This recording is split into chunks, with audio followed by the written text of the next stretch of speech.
नमस्कार छात्रों। आज BA part second paper first का अगला टॉपिक है अमेरिका की संघीय व्यवस्था, फेडरल सिस्टम ऑफ अमेरिका। संघीय शासन, फेडरल गवर्नमेंट क्या होती है? संघीय शासन शासन व्यवस्था के अंतर्गत एक नई देन है। संघ शब्द का अंग्रेजी पर्यायवाची फेडरेशन किससे लिया गया है? लैटिन भाषा के फोइटस शब्द से निकला है, जिसका अर्थ है संधि या समझौता। अर्थ क्या है इसका? फोइटस का संधि अथवा या समझौता। अतः शब्द उत्पत्ति के दृष्टिकोण से समझौते द्वारा निर्मित राज्य को संघराज्य कहा जा सकता है। संघराज्य किसे कहा जा सकता है? जो राज्य समझौते के द्वारा निर्मित हो। और संवैधानिक दृष्टिकोण से संघात्मक शासन का तात्पर्य एक ऐसे शासन से होता है जिसमें संविधान द्वारा ही केंद्र और इकाइयों की सरकारों के बीच शक्तियों का क्या कर दिया जाता है? विभाजन किया जाता है। और ऐसा प्रबंध कर दिया जाता है कि इन दोनों पक्षों में कोई एक अकेला इस शक्ति विभाजन में परिवर्तन नहीं कर सकेगा। संघ राज्य की परिभाषा करते हुए डाइसी लिखते हैं, एक संघात्मक राज्य एक ऐसे राजनीतिक उपाय के अतिरिक्त कुछ नहीं है जिसका उद्देश्य राष्ट्रीय एकता तथा राज्य सरकारों में मेल स्थापित करना है। तो संघीय शासन क्या है? एक समझौते द्वारा निर्मित राज्य जिसमें केंद्र और जो इकाइयां हैं उनके बीच में शक्तियों का विभाजन कर दिया जाता है। अब अमेरिका में संघीय व्यवस्था क्यों है?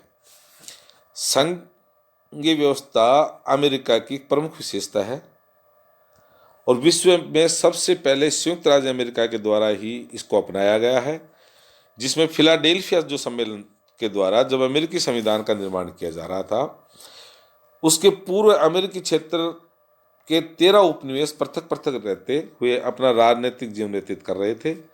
लंबे समय से अलग रहने के कारण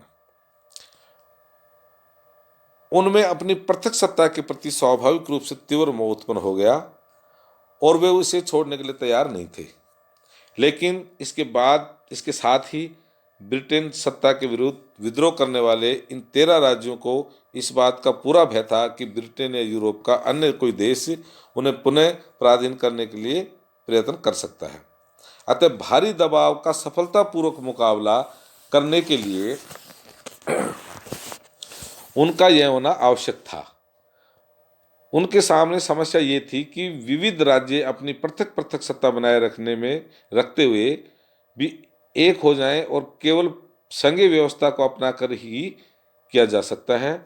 तो इस पर पेल्डासन के शब्दों में सन 1887 में अमेरिका सम्मत संघीय व्यवस्था को अपनाने के अतिरिक्त दूसरा कोई व्यवहारिक विकल्प नहीं था।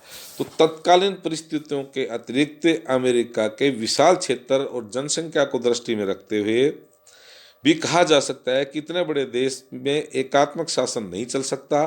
संघीय व्यवस्था ही उनके लिए स्वाभाविक और उपयुक्त हो सकती थी। तो संविधान द्वारा स्थापित संघात्मक व्यवस्था ने न केवल तत्कालीन समस्याओं का हल किया बल्कि आगे भी अमेरिका की प्रगति के मार्ग पर बढ़कर अपने आप को सरल और उपयोगी सिद्ध किया। अमेरिकी संघ की सफलता का प्रमाण यह है कि अमेरिकी संघ में आज 13 के स्थान पर 50 इकाइयां हैं। कितनी इकाइयां हैं? 13 के स्थान पर 50 इकाइयां होगी। और विश्व के अनेक राज्यों जैसे Canada, Switzerland, Mexico, Australia, Bharat आदि के द्वारा संघात्मक व्यवस्था को ग्रहण किया गया। इसलिए अमेरिका में संघात्मक व्यवस्था को अपनाया गया। अब अमेरिकी जो संघीय व्यवस्था है उसके तत्व क्या हैं?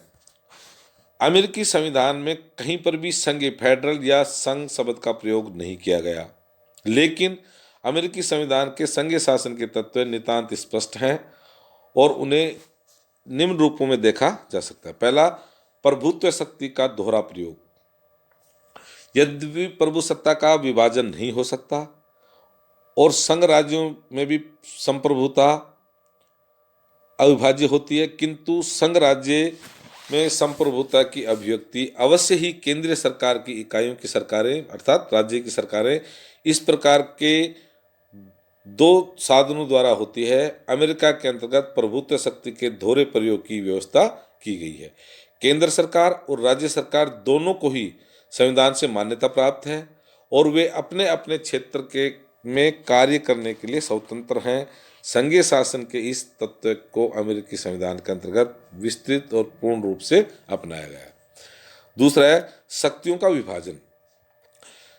शक्तियों का विभाजन संघीय व्यवस्था का निश्चित रूप से सबसे महत्वपूर्ण तत्व है।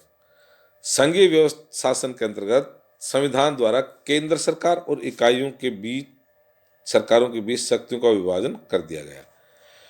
अमेरिका के संविधान के अनुच्छेद 1 की 8वीं और 10वीं उपधारा में केंद्र सरकार तथा राज्य की सरकारों में शक्तियों का बंटवारा किया गया।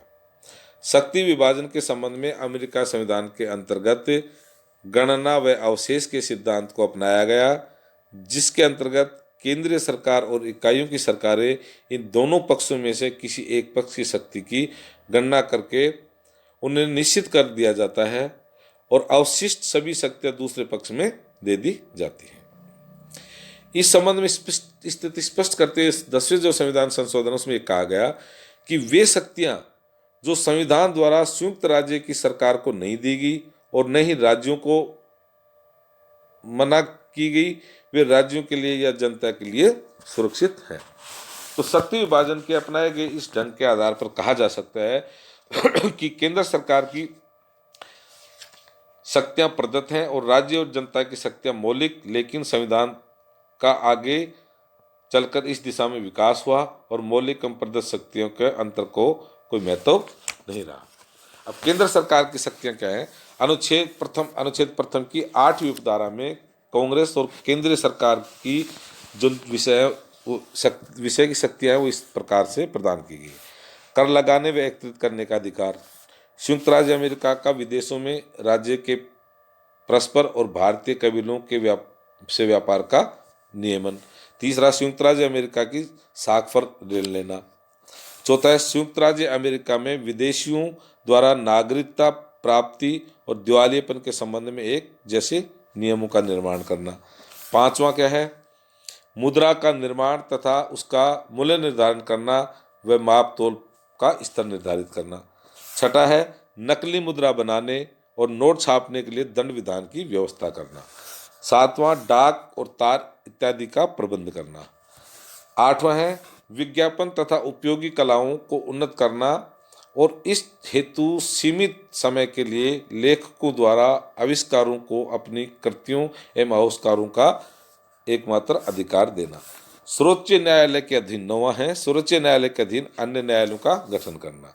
10वां है समुद्री डाकुओं और लुटेरों के विरोधी तथा अंतर्राष्ट्रीय कानूनों का उल्लंघन करने वालों को दंड देने के लिए कानून की व्यवस्था करना। 11वां है युद्ध की घोषणा करना। 12वां सेना की स्थापना तथा व्यवस्था करना।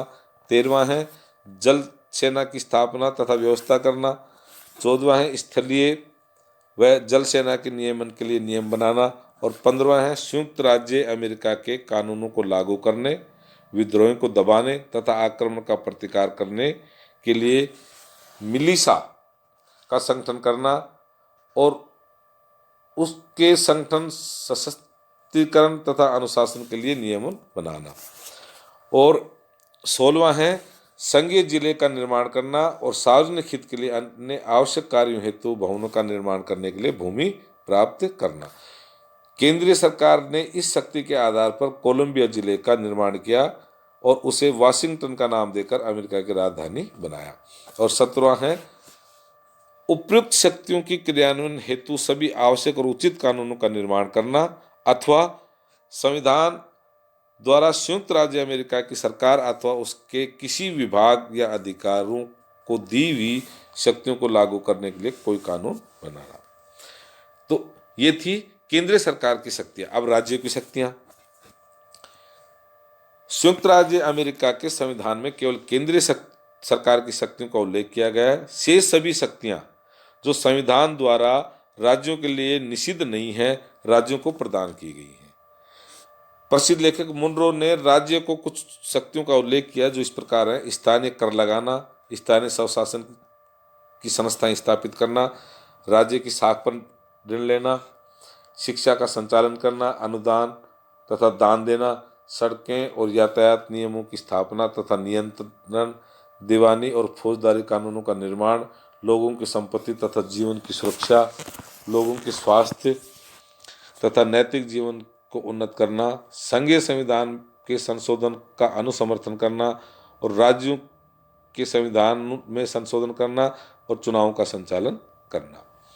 संघ और राज्य की शक्तियों की तुलनात्मक यदि अध्ययन की तालिका देखें तो पहला है संघीय कार्यों के लिए संघीय शक्तियां और राज्य शक्तियां।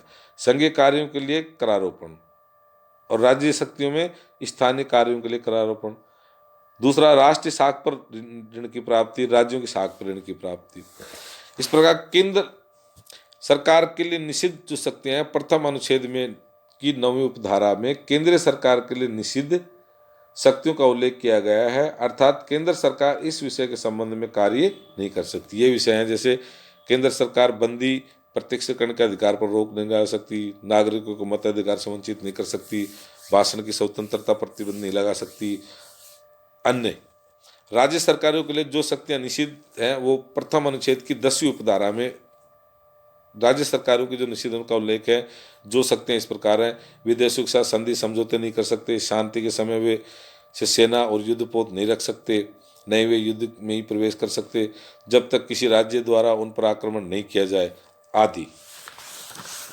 तीसरी है संविधान की सर्वोच्चता। संघ शासन समझौते द्वारा स्थापित शासन होता है। यह समझौता संविधान में निहित होता है और संघ राज्य का यह संविधान सर्वोच्च होता है। केंद्र सरकार, इकाइयों की सरकार तथा राज्य के विभिन्न अंग संविधान के प्रतिकूल किसी प्रकार का कार्य नहीं करेंगे। अर्थात संघीय व्यवस्था में किसकी सर्वोच्चता होती है? सुप्रीमेसी ऑफ कॉन्स्टिट्यूशन, संविधान की सर्वोच्चता। चौथा है न्यायपालिका की सर्वोच्चता। सभी संघीय राज्यों के अंतर्गत एक सर्वोच्च न्यायालय की व्यवस्था की गई है। संघीय राज्यों के अंतर्गत किसकी? एक सर्वोच्च न्यायालय की व्यवस्था की, जिसका कार्य संविधान की व्याख्या एवं रक्षा करना होता है। सर्वोच्च न्यायालय केंद्रीय सरकार, प्रांतीय सरकार या सरकारों के किसी अंग द्वारा संविधान के प्रतिकूल किए गए कार्यों को असंवैधानिक घोषित कर सकता है और यही न्यायिक सर्वोच्चता है। यदि केंद्रीय या प्रांतीय सरकारें का कोई अंग द्वारा संविधान के प्रतिकूल कोई कार्य या असंवैधानिक घोषित कर सकता है, ये इसको अपन क्या कह सकते हैं? न्यायिक सर्वोच्चता। अमेरिका में न्यायिक सर्वोच्चता के सिद्धांत को अपनाया गया है और सर्वोच्च न्यायालय संविधान का उल्लंघन करने वाले कांग्रेस के कानूनों, राष्ट्रपति की आज्ञाओं तथा राज्य सरकार के कानूनों और कार्यों का अवैध घोषित कर सकता है। पांचवी है दोहरी नागरिकता, ड्यूल सिटीजनशिप। दोहरी नागरिकता को भी सामान्यतः संघ राज्य का एक तत्व समझा जाता है। इसका तात्पर्य है कि प्रत्येक व्यक्ति केंद्र सरकार का तथा उस राज्य सरकार का नागरिक होगा जिसमें वह रहता है। अब संयुक्त राज्य अमेरिका के संविधान में दोहरी नागरिकता को अपनाया गया है। वहां प्रत्येक व्यक्ति को 2 नागरिकताएं प्राप्त होती हैं। पहली संयुक्त राज्य अमेरिका की नागरिकता और दूसरी उस राज्य की नागरिकता जिसमें वह निवास करता है। उदाहरण के लिए बता दूं, न्यूयॉर्क राज्य में रहने वाला नागरिक न्यूयॉर्क का नागरिक और इसके साथ ही संयुक्त राज्य अमेरिका का भी नागरिक होता है। सर्वोच्च न्यायालय ने ट्रेड स्ट्रोक नामक विवाद में प्रत्येक नागरिकों की दोहरी नागरिकता को स्वीकार भी किया है। छठा है संघीय व्यवस्था के द्वितीय सदन में इकाइयों को समान प्रतिनिधित्व। संघ राज्यों के उपयुक्त लक्षणों के अतिरिक्त कुछ अन्य गौण लक्षण भी माने जाते हैं।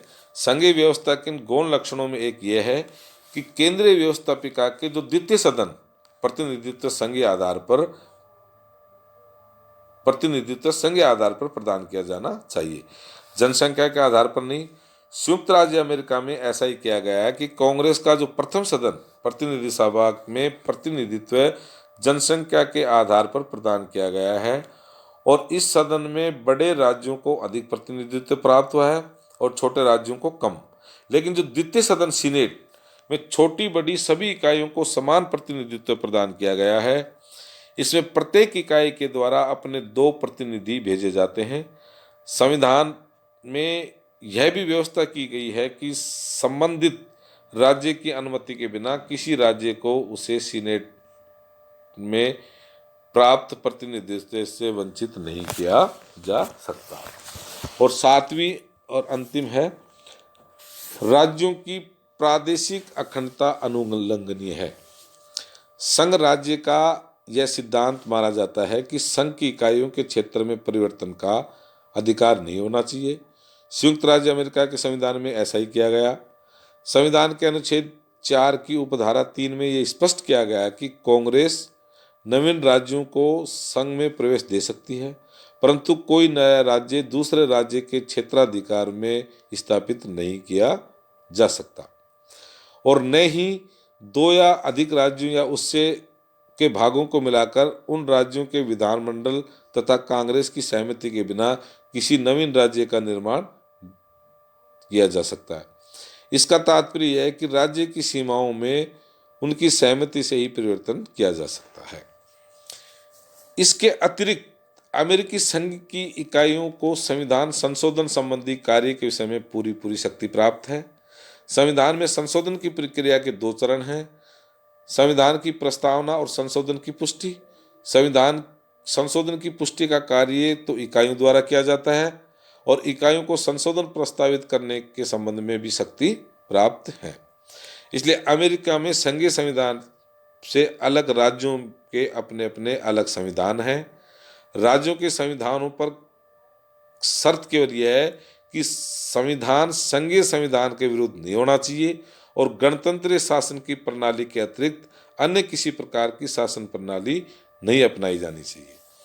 अमेरिका में राज्यों के गवर्नर की नियुक्ति भारत के समान राष्ट्रपति द्वारा नहीं की जाती, बल्कि वे संबंधित राज्य के नागरिकों द्वारा चुने जाते हैं। राज्य के इन गवर्नरों को राष्ट्रपति पद से भी नहीं हटा सकता। संबंधित राज्य का विधानमंडल ही उनके महाभियोग के आधार पर ही पद से हटा सकता है। उपयुक्त विवेचन के आधार पर कहा जा सकता है कि अमेरिकी संविधान के द्वारा न केवल एक संघ बल्कि संघराज्य बल्कि हेयर के शब्दों में एक आदर्श संघ की स्थापना की गई है। और स्ट्रोंग ने कहा है कि संयुक्त राज्य अमेरिका के संविधान को विश्व का सर्वाधिक पूर्ण संघात्मक संविधान कहा जा सकता है। तो ये थी अमेरिका के संविधान, अमेरिका की संघीय व्यवस्था। संघीय व्यवस्था अमेरिका में क्यों अपनाई गई है, संघीय व्यवस्था के अमेरिकी संघीय व्यवस्था के तत्व क्या क्या हैं, इसके बारे में आज अपन ने अध्ययन किया है।